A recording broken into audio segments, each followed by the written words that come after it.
tutorial. My name's Pauline. I'm one of the accounting teachers here from TAFE Digital.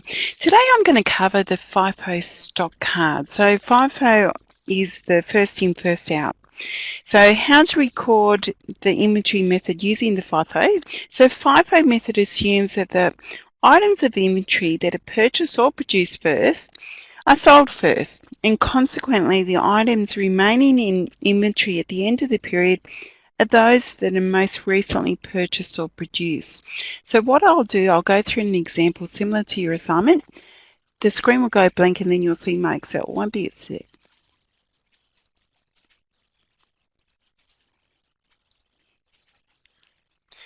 So here we are, we've got an example. I've got a firm that uses perpetual inventory system, and they supply the following information regarding the movement of its only inventory item. So these are the transactions. So we've got an opening balance, we've got purchases, sales, purchase returns, sales returns, and a stock take. So here's the FIFO card here on the left-hand side. So the way you fill these out, you've got your date, particulars as to whether it's an opening balance, purchases, sales returns, and etc. These columns is where we record any purchases or purchase returns. Purchase returns get recorded as either a negative figure or in red font. Whenever we sell items, it goes under the cost of goods sold columns here, and these last three columns is the closing balance for that date. So let's go through this example. So the first thing we've told, on the 1st of January, we've got an opening balance of 100 units at $2.50. So let me first, this is where we record it over here. So on the 1st of January, opening balance, and come straight over here to the cumulative balance. We've got 100 units, $2.50 each, and use the Excel feature to times that out. So 100 times the $2.50 is $250. Next, on the 2nd of January, we purchased 20 of these units at $2.60. Okay, so let's record that. So on the 2nd of January, we purchased 20 units at $2.60 each. Therefore, times that out. So 20 times $2.60 is $52. So over here, when you're doing the cumulative balance, go to the prior dates, quantity and unit cost, and record those. And then we need to add the 20 units with $2.60 here. Okay, so for each date, always make sure that you subtotal the quantities and also the total unit cost for that period. So at this point in time, on the 2nd of January, our inventory, we've got 120 in stock, and the total value of those is $302. Next, on the 4th of January, we sell 110 of these items. Okay, so put the sale in. Now, of those 110 that we've sold, remember it's first in, first out. So the first in, we've got 100 at $2.50, so we sell 100 at $2.50, and then 110 we sold in total, so therefore we've got 10 remaining at the $2.60 price. So times that out. When you're doing the cumulative balance, so we did have 100 at $2.50, we sold those 100. Then we had 20 at $2.60, in which we've sold 10 of those.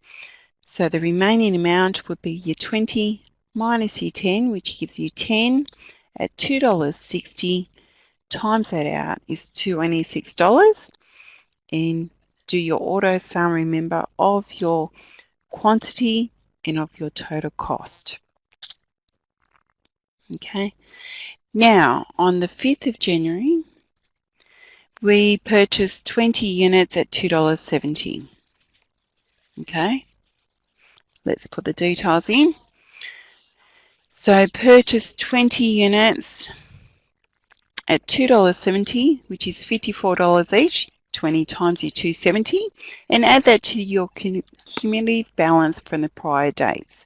So we bring across the 10 at $2.60, add on the 20 units at $2.70, and therefore use your auto sum to add the quantity and add the total cost. Now on the 7th of January, we've got purchase returns of 5 units.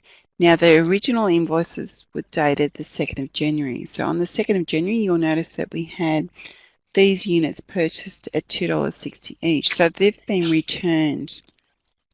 So the way to record this is you show that it's the purchase return and write the invoice date of the 2nd of January. Now, when you're recording the quantity, make sure you show it is either in red or negative. The unit cost would have to be the date of those purchases back then, which is $2.60, and therefore your total for the purchase return is $13. Now, coming over here, you've already got 10 at $2.60, and we've returned purchase returns of 5. So therefore 10 minus the 5 gives us 5 at $2.60, times that out, and then we've got 20 here remaining at $2.70 each, times that out, and then work out your units and your total cost. Okay, so we've got 25 at 67. Now on the 8th of January, we purchased 30 units at $2.70. Okay, so the 8th of January, we've got 30 units at $2.70, times that out. So 30 times $2.70 is $81. Add that to the remaining here. So we've got 5 units at $2.60 carried down, and then we've got 20 plus your 30 gives you 50 units at $2.70. Okay, use the auto sum to add your units and then add your total costs.